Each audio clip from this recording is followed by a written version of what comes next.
call of the sea, have ever been of an inquisitive nature, exploring the unknown, and the point which this film endeavors to establish, dissatisfied unless able to recognize and classify the approaching stranger. The duties of the Royal Air Force, particularly perhaps the Coastal Command, when operating over the sea, are sufficiently well known to make other than brief comment here superfluous, ranging from reporting the position, the disposition and composition, the course and speed of enemy forces and the striking of a seaborne enemy,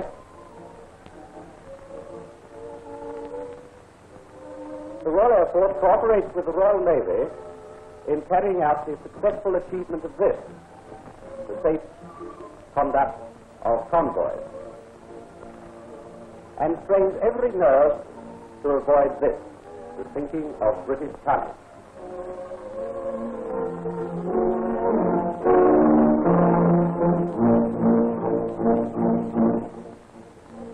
For the last 4 centuries or so, sea power has played a dominant role in Britain's victories, and today the Empire confidently looks to combine sea and air power to thrash an upstart enemy whose sea manners are deplorable.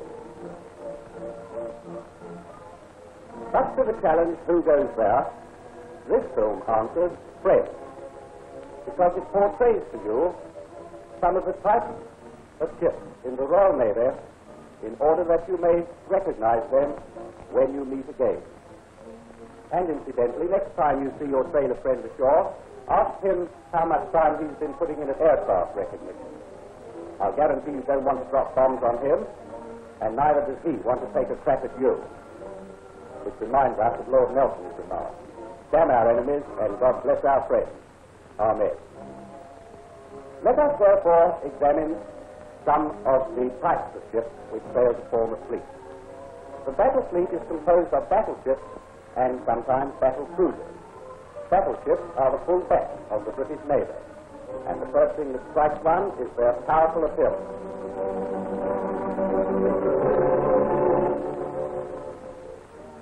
Note this massive towering superstructure and the broad hull which lies comparatively low in the water. But quite a different type is the cruiser, generally referred to under one of 2 headings: the heavy cruiser, or 10,000 tonner, and the light cruiser.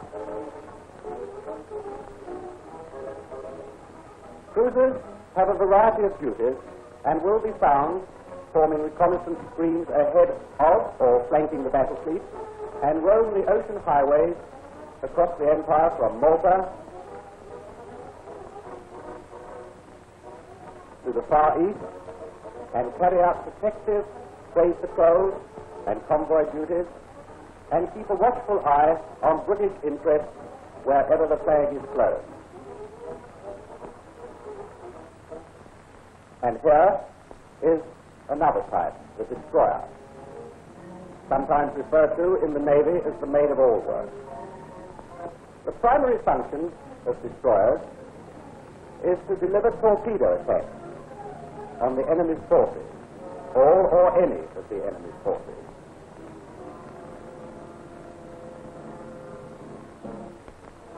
Destroyers also do everything that is possible to make life in enemy submarines thoroughly unenviable. These pictures demonstrate an attack on an enemy submarine with depth charges. These depth charges are timed to explode at about 80 feet below the surface. If the enemy submarine gets through this lot, it will be lucky.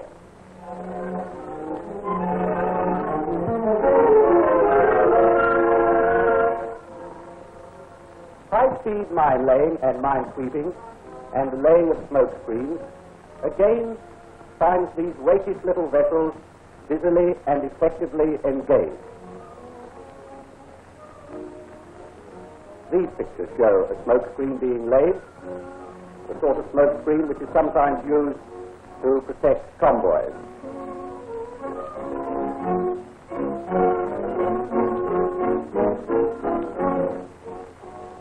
Smaller still is the sloop. Sloops being vessels of about 1,000 tons displacement. They are lightly armed with guns, 4-inch guns generally, and sometimes only 1 or 2 of these. And they carry out a great deal of coastal convoy duty, for which they are armed with a full complement of depth charges as their main offensive equipment and light anti-aircraft armament. Smaller still, though second in steadfast achievement, are the minesweepers. Small vessels of the trawler type, the function of the minesweeper is amply demonstrated by this diagrammatic picture now on the screen.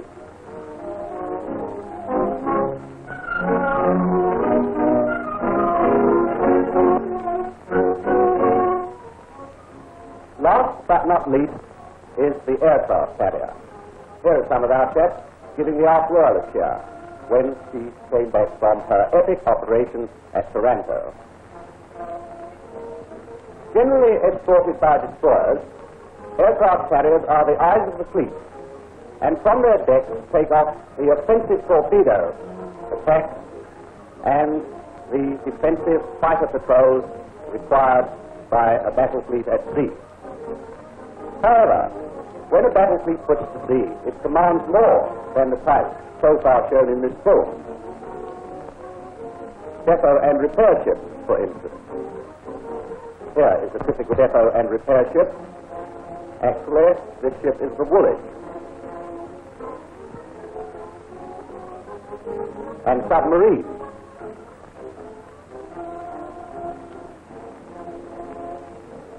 Here is a submarine leaving harbour to join the fleet.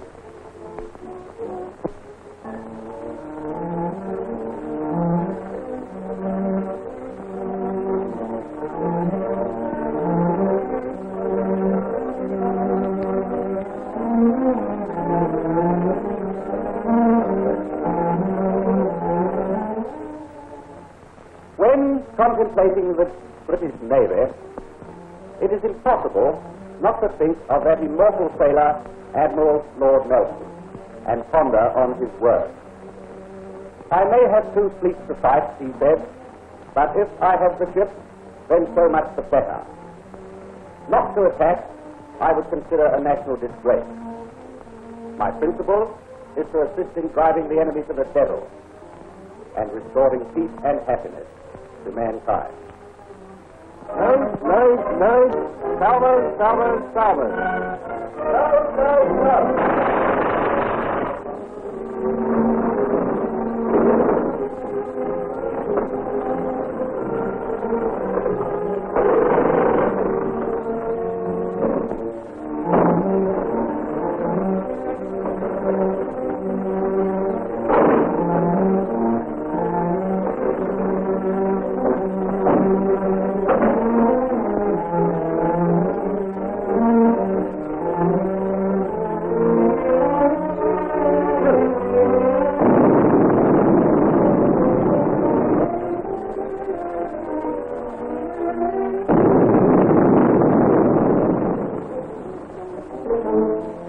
History, it seems, does repeat itself.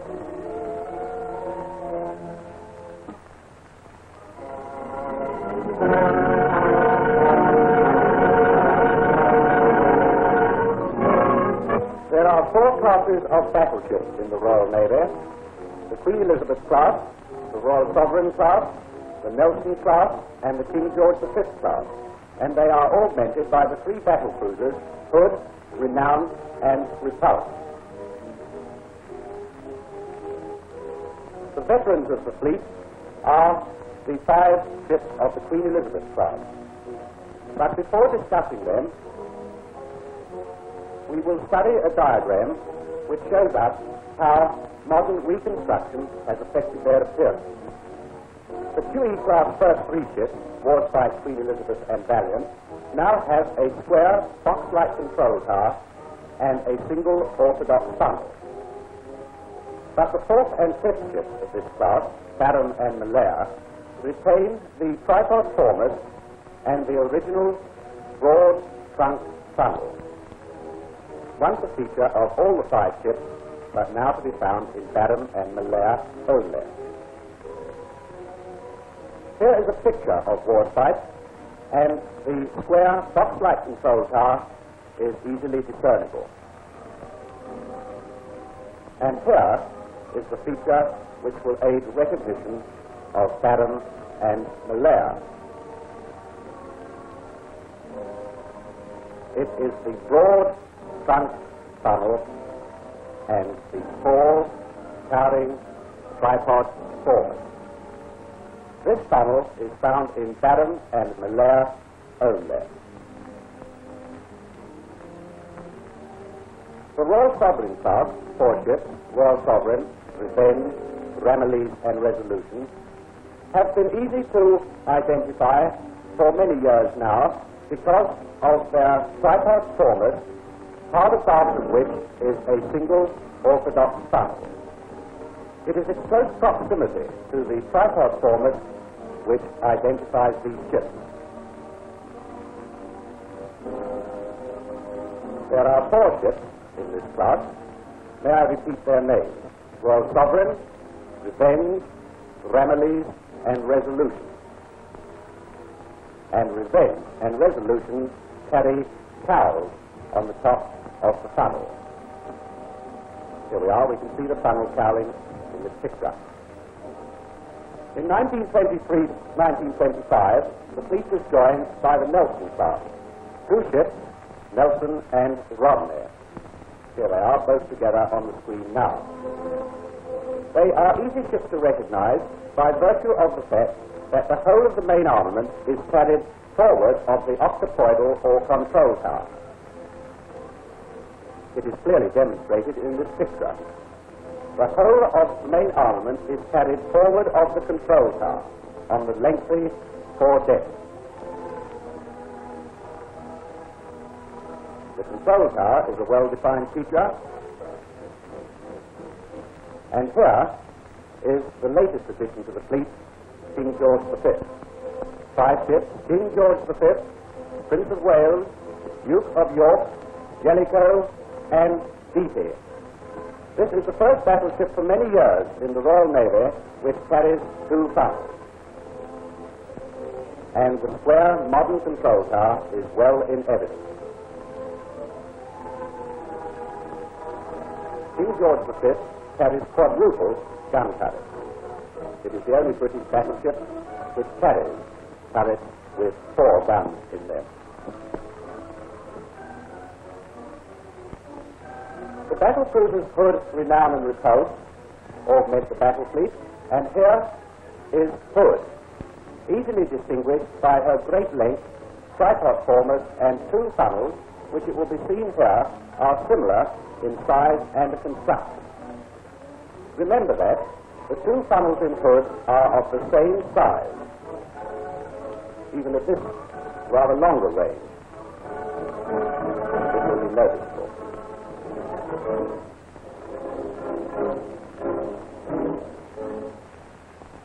Whereas in the other 2 battle cruisers, Renown and Repulse, it will be noticed that the second funnel is shorter than the first funnel.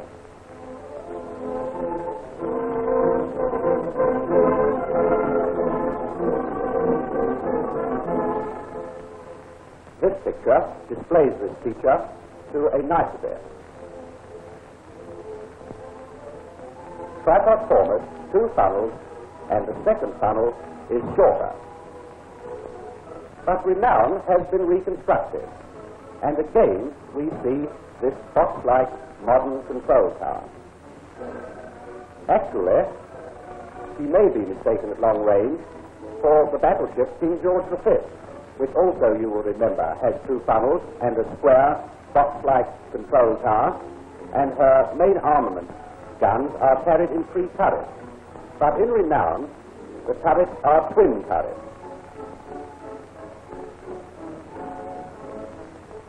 Whereas in King George V, the turrets are quadruple.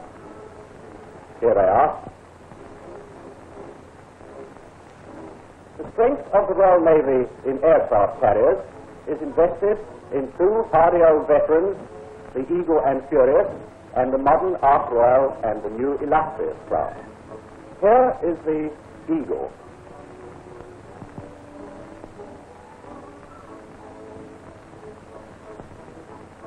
Eagle is very easily distinguished by virtue of the fact that she carries two funnels carried up through the island superstructure on the starboard side of the flight deck. In fact, she is the only carrier which carries two funnels so disposed. A well-defined tripod formers and a full-length flight deck complete the picture. Furious also lends herself easily to identification by virtue of the fact that she carries no flight deck superstructure whatever.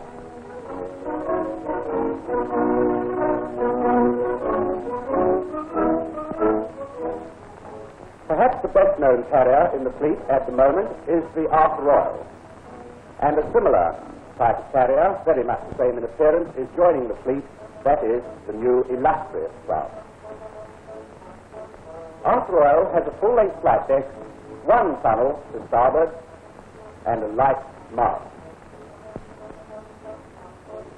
Note how the flight deck overlaps the stern and the stem, giving Ark Royal a rather closed-in appearance.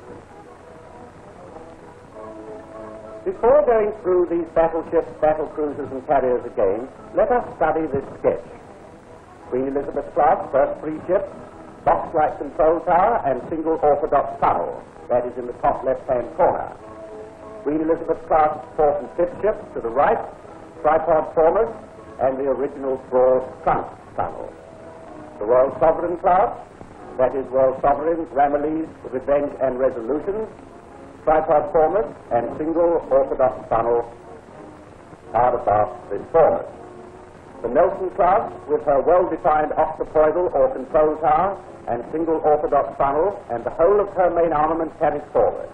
And the King George V class, the only class of British battleship at present which carries two funnels.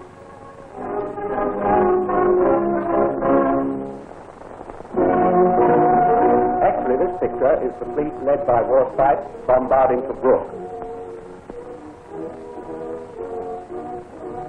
Warspite's box-like control tower is quite visible.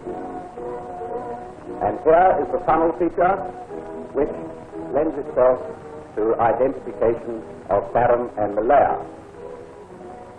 Royal Sovereign class, tripod formers, and hard abaft this formers, a single orthodox funnel. Nelson, with the whole of her main armament, carried on her lengthy foredeck. And King George V class, two funnels and quadruple gun turrets. The battlecruisers Hood, Renown, and Repulse. Actually, this is Repulse. Carry two funnels also, but with the exception of Hood, the second funnel is shorter. The aircraft carrier Ark Royal, with her full-length flight deck, entirely overlapping both the stem and the stern, giving the ship a very closed-in appearance.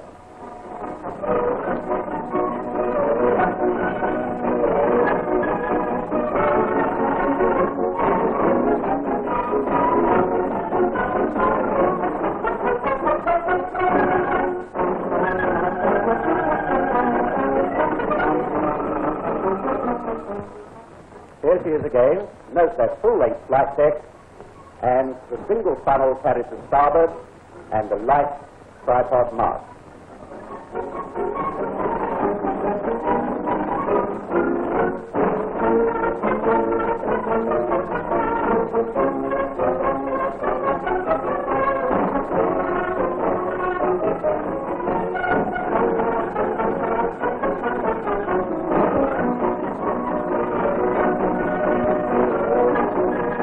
Cruisers, as the term implies, are powerful units of the cruiser type. Of 13 heavy cruisers in the Royal Navy, 11 belong to the county class and are easy to recognize by virtue of the three slender funnels carried amidships. Here are these three funnels again. Actually, the county-class cruisers are really three types, or rather classes, of cruiser.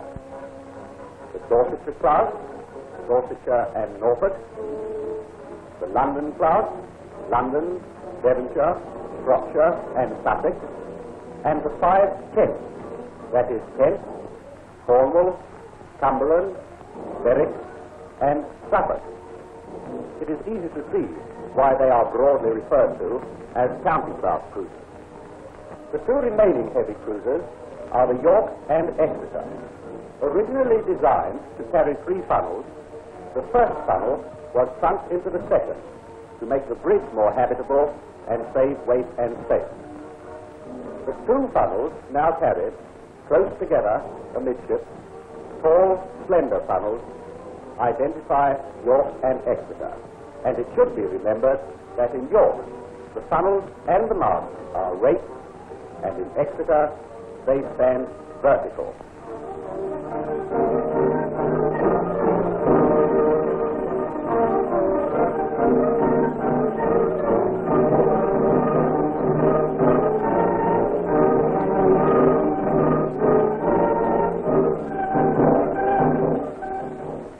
Light cruisers are very similar in general conception. There is a variety of light cruiser classes in the Royal Navy: Southampton class, Leander class, Arethusa class, and Hawkins class.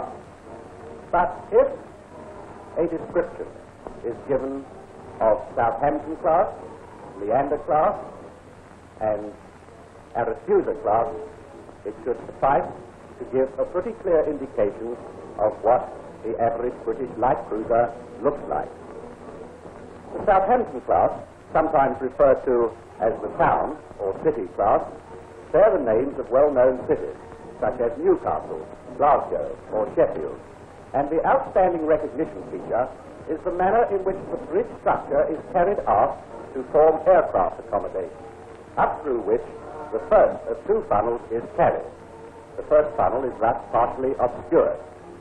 These funnels are slightly raked, and the foremast and the mainmast of light tripod design and also raked identify the Southampton class cruiser. Here is a smaller ship, the Arethusa.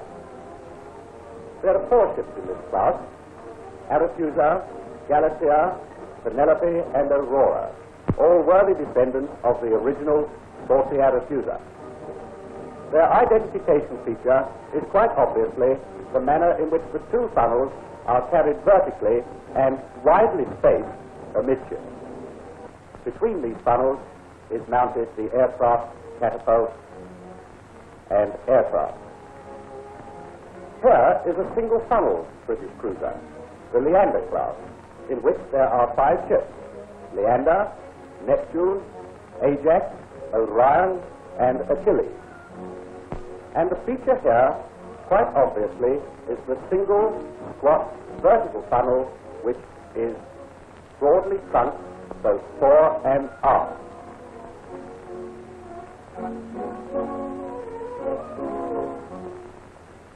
Older cruisers are of the C and D class. They are generally easily recognized by virtue of their tripod foremast and tall topmast and gallantmast. But it should be remembered that some of them have been converted into anti-aircraft cruisers. And in these ships, the mast has been cut down, although the funnels remain. Destroyers do not lend themselves easily to class identification. Normally, one is restricted to reporting so many destroyers and letting it go at that. But it is absolutely essential, of course, that we make sure that they are, in fact, destroyers. This picture should make one familiar with the rakish lines of these small ships in which every possible sacrifice has been made to achieve high speed and maneuverability. However, some destroyers lend themselves to class identification. For instance, the tribal class. This ship is the Cocker, well known for the part she played in the Altmark operation. Like tripod masts, an unusual feature actually in destroyers, and twin gun turrets are the features which aid identification of the tribal class.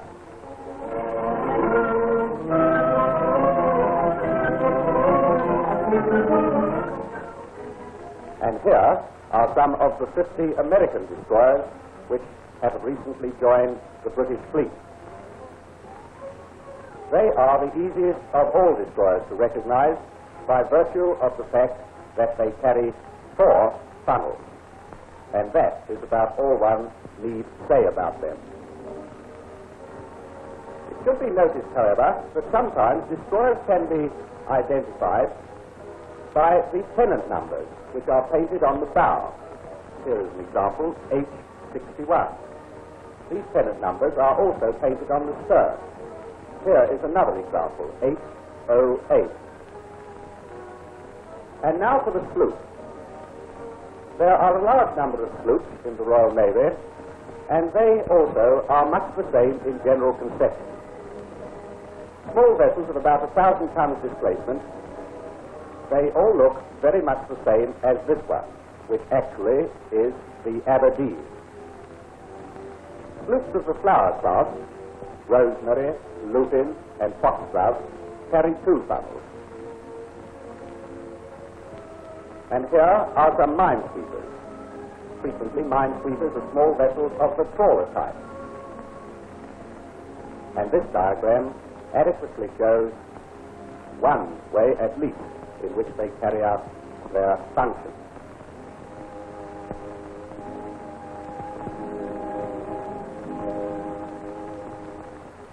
There are a number of depot and repair ships in the Royal Navy. Medway, Woolwich, Resource, Sandhurst. This is a typical depot and repair ship, and actually is the Woolwich. And here is another type of depot ship, the submarine depot ship, Cyclops. All these units which you have seen in this film, however small some of them may be, are vital and effective parts of the Royal Navy.